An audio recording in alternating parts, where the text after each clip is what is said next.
Olá, estamos de volta aqui com o Jornal da Manhã pela Jovem Pan em 100,7 e a gente vai estar batendo papo, entrevistando aqui a advogada Maria Sueli, advogada especialista em Direito do Trabalho. Bom dia, Sueli, seja muito bem-vinda aqui ao Jornal da Manhã. Bom dia, ouvintes, bom dia a todos e a todas que estão nos ouvindo aqui hoje. Quero dizer que é um prazer imenso, João, poder estar aqui participando desse bate-papo com vocês. Natália, bom dia, Nicole. Quero dizer que as ouvintes hoje vão ficar informadas. Né? Sueli, na sua visão, na sua ótica, a gente tem visto que nos últimos anos a questão do direito trabalhista, a questão teve algumas, como é que eu posso dizer? Alguns retrocessos, segundo alguns legisladores, alguns advogados trabalhistas. Qual a sua visão, qual a sua ótica em relação às últimas decisões, às últimas legislações, principalmente no tocante à questão da reforma trabalhista no nosso país? Olha, João, com relação à reforma trabalhista, eu acredito que prejudicou um pouco, sim, o trabalhador. Prejudicou no ponto de vista de que antes o acesso à justiça do trabalho era de forma mais fácil, né? Garantido ali ao trabalhador os direitos que estão na Constituição, principalmente a justiça gratuita. E aí, quando veio a reforma trabalhista, um ponto principal que prejudicou, que deixa o trabalhador com medo, é ele achar que vai pagar os honorários se ele perder aquela ação trabalhista. Então, isso é um risco, o honorário sucumbencial, né? Que o trabalhador ele pode ser submetido a esse pagamento se ele perder aquela ação trabalhista. Isso é um retrocesso muito grande, porque a Constituição garante a justiça gratuita, garante aquele trabalhador, a CLT também garante aquele trabalhador que ele não vai ter despesa com o processo. Isso faz com que o trabalhador fique com medo. Então, aí, se ele pensa em questionar ali na justiça um direito, ele acaba retrocedendo, porque ele acha que se perder, vai ter aquela despesa financeira que ele não sabe nem quanto vai ser. Ô Sueli, isso tem reduzido os números de ações na Justiça do Trabalho devido à questão da reforma trabalhista, na sua avaliação, ou não? Sim, olha, desde o início da reforma trabalhista, que foi em 2017, houve sim uma queda drástica, né? As pesquisas mostram isso, mas depois foi retomando o que já estava antes da reforma trabalhista. Eu acredito que o trabalhador ele vai buscando mais informação, ele vai tendo mais conhecimento e vai perdendo mais essa fragilidade, né? Esse cenário vai ficando um pouco mais de lado. Natália Barros. E aí trazendo para um recorte das mulheres, né, Sueli, a gente queria saber, assim, qual o papel do direito das mulheres no mercado de trabalho. A gente entende que essa questão de gênero é uma questão muito discutida, né? A reforma trabalhista, ela afetou e continua afetando muito as mulheres. E aí, qual é o papel desses direitos? Como é que está hoje o cenário dos direitos da mulher com relação aos direitos trabalhistas? Sim, a gente teve uma decisão recente do STF, o ano passado, na questão que, para mim, na minha visão, é primordial, que é sobre a licença maternidade. Veja só, antes a licença maternidade, ela poderia ser iniciada 28 dias antes do parto, porque ali, aquele finalzinho de gestação, a mulher já está muito fragilizada, muito pesada, ou então, depois que a criança nascesse, aí já iniciava a licença maternidade de 120 dias. A decisão, que para mim foi uma decisão assertiva e muito boa do STF o ano passado, em 2023, é sobre que hoje a licença maternidade ela pode começar quando a mãe ou o bebê tem alta. Por quê? Porque no Brasil existe um grande número de nascimentos de crianças prematuras. Então, quando a criança fica hospitalizada por mais de 14 dias, a criança pode ficar ali 2 meses, 3 meses, 6 meses. A licença maternidade ela vai começar a partir da alta, ou da mãe ou do bebê, porque a mãe também tem complicações, né, na gestação. Então, se ela precisar ficar ali hospitalizada por 10 dias, quanto tempo for necessário, a licença maternidade vai começar a valer a partir desse momento, da alta hospitalar. De quem sair por último, ou a mãe ou o bebê, isso é incrível. Mas nesse caso, então, surge uma dúvida aqui. Essa mãe, ela está acompanhando o filho. Vamos pensar num cenário hipotético que esse bebê está ali 1 mês, 2 meses, como você mencionou. E essa mãe, é claro, ela vai estar acompanhando o seu filho no hospital, né, na maternidade. Como é que fica essa relação de afastamento dessa mulher no trabalho? É um atestado médico, mas aí passou dos 15 dias, como é que funciona esse acordo entre trabalhadora e empresa? É o atestado médico, sim. Essa licença ela é fornecida ou pelo obstetra ou pelo pediatra. para que garanta à mulher aquele período de afastamento. E, doutora, existe um medo, Natália, acredito em várias trabalhadoras, que é aquele clássico. Fiquei grávida, tirei a minha licença maternidade, quando voltei, fui demitida. Como a ouvinte que está nos escutando pode estar resguardada referente a essa situação? Olha só, existe a estabilidade da gestante, a lei já garante isso, a CLT, que é do momento da gravidez até 5 meses após o parto. Então, vem aí licença maternidade de 4 meses, a mãe passa em casa com o bebê, e ela vai cuidar do seu bebê. Ela retorna já aí no 5º mês, no primeiro dia do 5º mês. Ela tem 30 dias ainda de estabilidade na empresa, que é aquele período ainda de amamentação, lactação, e ela sai 1 hora mais cedo, ou tem um intervalo de 1 hora para amamentação na empresa, quando a empresa tem o ambiente. Na maioria das vezes, a empresa não tem aquele ambiente adequado. Para que a mãe possa amamentar seu filho, é muito distante do trabalho para que possa fazer essa movimentação. E aí, sim, nesse momento, pode fazer um acordo com o empregador de sair 1 hora mais cedo. Então, ela sai 1 hora mais cedo para chegar em casa 1 hora mais cedo para fazer esse período de amamentação. A estabilidade, ela começa no momento que a gestante descobre a gravidez. Por exemplo, ela pode estar trabalhando normal, a mulher está lá trabalhando na empresa, foi demitida. Mas aí, quando foi demitida, descobriu que está grávida. 1 semana depois, 2 semanas depois, eita, descobriu a gravidez. E agora? E agora ela tem o direito de ser reinserida de volta na empresa. Ela pode ser reintegrada na empresa. O primeiro passo é entrar em contato com a empresa. Liga para o RH da empresa e comunica, olha, descobri a gravidez, o que é que a empresa vai fazer, para que a empresa tome as providências. Em regra geral, na maioria das empresas, pelo menos aqui em Maceió, a empresa ela reintegra aquela gestante e ela segue a gravidez até o seu final, curso normal. Se a empresa não quiser reintegrar essa gestante, aí tem que ser só por meio de ação judicial.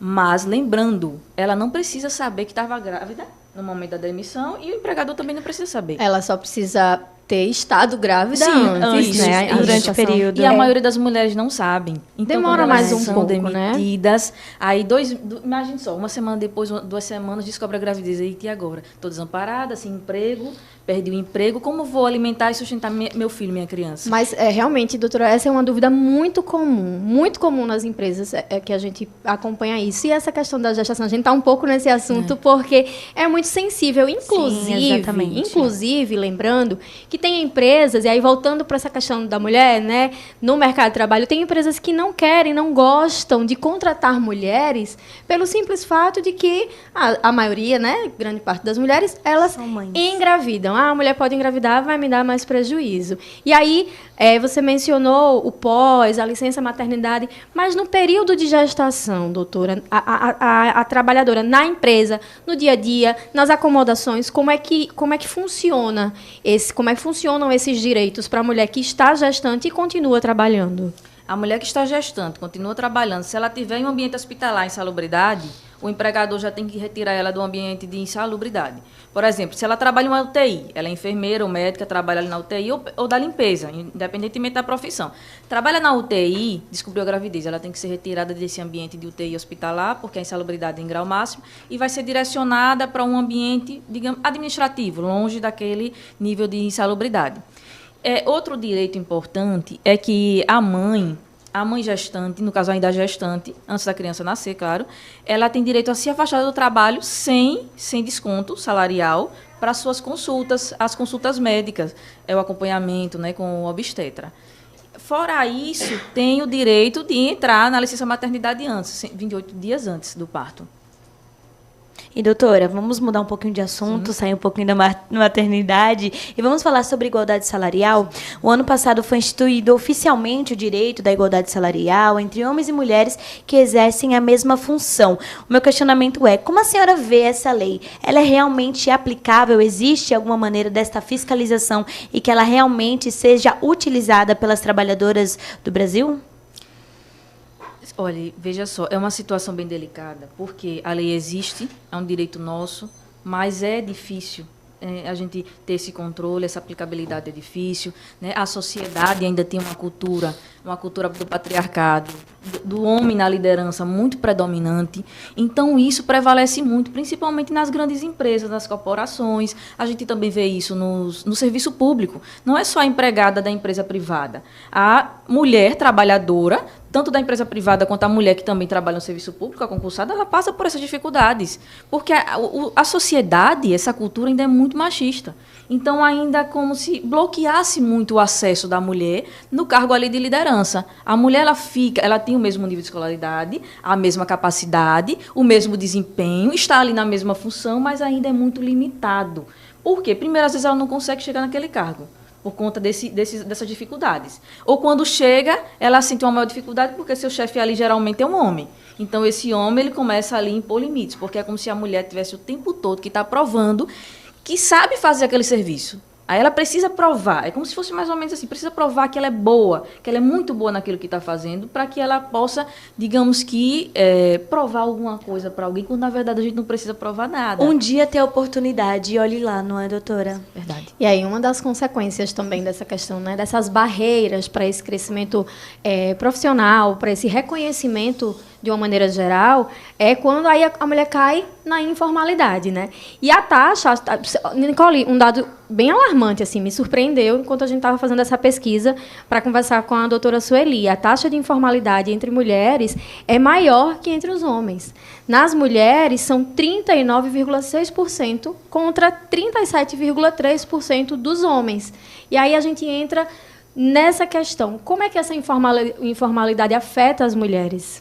Olha, afeta de forma direta, principalmente porque muitas vezes a mulher se submete a não assinar não ter sua carteira de trabalho assinada, trabalhar ali na informalidade porque ela consegue uma jornada de trabalho flexível. Então ela consegue sair mais cedo porque faz um ajuste ali com o chefe, com o patrão, consegue sair mais cedo porque tem que levar o filho na escola, pegar o filho na escola, tem todos os afazeres domésticos, ou então ela consegue chegar mais tarde, então ela se submete. Não é o que a mulher quer, obviamente. A gente quer um salário digno, uma carteira assinada, todos esses direitos reconhecidos. Mas a necessidade do serviço doméstico, que sempre está ali atrelado, esses afazeres da mulher, acaba obrigando a mulher, direcionando ela para esse caminho de ter que aceitar a informalidade. Doutora Sueli, quais as principais reclamações que chegam no escritório em decorrência do desrespeito às questões trabalhistas? Férias remuneradas, a não carteira assinada, o FGTS, enfim, não recolhido, vale transporte. Quais são as principais reclamações que hoje chegam no escritório para a população maceiense ter noção e também para que o povo tenha noção também do seu direito, do que deve ser exigido junto ao empregador? Com relação à sua pergunta, João, vou responder em dois sentidos. O primeiro questionamento das mulheres. Chega muito no meu direct do Instagram. É a realidade de muitas mulheres, não só de Maceió como do Brasil. Entrevista de emprego. Aquele questionamento, inclusive, ontem eu coloquei um story lá perguntando, mandem aqui na caixinha. E chegou. São várias mensagens. O que acontece? Na entrevista de emprego, o entrevistador se direciona à mulher, diferente do que se direciona ao homem, e faz a seguinte pergunta para a mulher: você tem filhos? Com quem você vai deixar seu filho para você vir trabalhar? Não, mas olha só, se seu filho adoecer, você estiver no trabalho, você vai sair no horário de trabalho para pegar seu filho doente? Você vai ficar com seu filho? E se ela está concorrendo a uma vaga para trabalhar final de semana e também no serviço noturno, que é geralmente hospital, a pergunta é a seguinte: sim, mas quando você for trabalhar à noite, quem vai ficar com o filho? Porque se for durante o dia, tem uma resposta: a mãe pode deixar o filho na creche. Mas e à noite? Quem vai ficar com essa criança à noite? Ela vai atrapalhar o seu trabalho? Mas veja só, por que essa pergunta não é direcionada ao homem? Isso é uma discriminação de gênero. Mas muitas mulheres, e digo a você, com muita propriedade, quase todas as entrevistas de emprego, as mulheres passam por isso. Eu digo com muita propriedade, porque eu já passei por isso numa entrevista de emprego, quando eu trabalhava em uma empresa de carteira assinada. Então, aí vem um questionamento. Por que para o homem não faz essa pergunta, se o homem também é pai, se o homem tem ali a família, se o homem também cuida do filho? Porque é da cultura da sociedade achar e colocar isso na cabeça da mulher, como sempre foi, o que, na verdade, não é para ser. A gente precisa desconstruir essa cultura de que a mulher ela precisa sempre estar ali atrelada a todos os afazeres domésticos. Sobre a continuação da sua pergunta, outro ponto importante que chega muito para a gente, principalmente no direct do Instagram, é sobre não ter carteira assinada, o trabalho clandestino. Para homem e para mulher não tem diferença nesse ponto, mas é muito comum o trabalhador sem carteira assinada. Quando a gente vê os dados, quantos trabalhadores a gente tem hoje no Brasil de carteira assinada? Pode ter certeza que a gente dobra aí, porque a outra parte é sem carteira assinada. E é muito comum. E as pessoas acham e mandam mensagem lá no direct perguntando: eu tenho direito a 10º? Se eu não tenho carteira assinada, olha, eu trabalho há 2 anos. O pessoal trabalha muito tempo sem carteira assinada. Eu trabalho há 3 anos numa empresa sem carteira assinada. Eu tenho direito a 10º? Tem sim.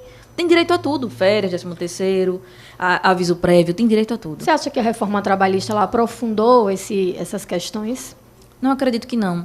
Nessa questão do emprego, não. Continua assim, da mesma forma, rígido. Né? A gente precisa denunciar, o trabalhador ele precisa denunciar. Está acontecendo a situação ali de assédio moral, assédio sexual no local de trabalho, faz a denúncia no Ministério Público do Trabalho, faz a denúncia, procura o canal correto e denuncia. Doutora Maria Sueli, quero agradecer demais a sua participação aqui no Jornal da Manhã, pela Jovem Pan em 100,7. E quero deixar aqui um convite público para que a senhora esteja aqui em outras oportunidades, tratando destas e de outras temáticas tão importantes, tão relevantes para a nossa sociedade como um todo. E quero deixar aqui um espaço para suas considerações finais. Obrigada, João. Quero dizer que é um prazer imenso mais uma vez. E o importante hoje nesse nosso bate-papo é a mulher ter consciência de que a gente precisa mudar essa cultura. A mulher ela precisa entender que ela também tem força, tem coragem, precisa lutar e precisa conquistar o seu espaço. Eu sei que as dificuldades são imensas, mas a gente não pode desistir, né? A gente tem sempre que estar ali caminhando para a gente evoluir cada dia mais. Principalmente na vida profissional, se destacar, buscar, tentar um curso técnico, um curso superior, o que for, um curso de manicure, mas o que lhe traga independência financeira, para que ela possa tomar decisões e mudar de vida, quebrar essa cultura, né? Mudar esse contexto social. Mais uma vez, muito obrigado, doutora Maria Sueli, pela sua presença aqui no Jornal da Manhã. Quero agradecer minhas companheiras de bancada, Nicole Melo, Natália Barros, o Bitoca na técnica, o Mailson Franklin, sempre nas ruas de Maceió, com o nosso aniversariante do dia, nosso querido Geraldo Salgueiro. Muito obrigado a todos vocês e até amanhã, até quinta-feira, se Deus quiser. Tchau, tchau, ouvintes. Até amanhã.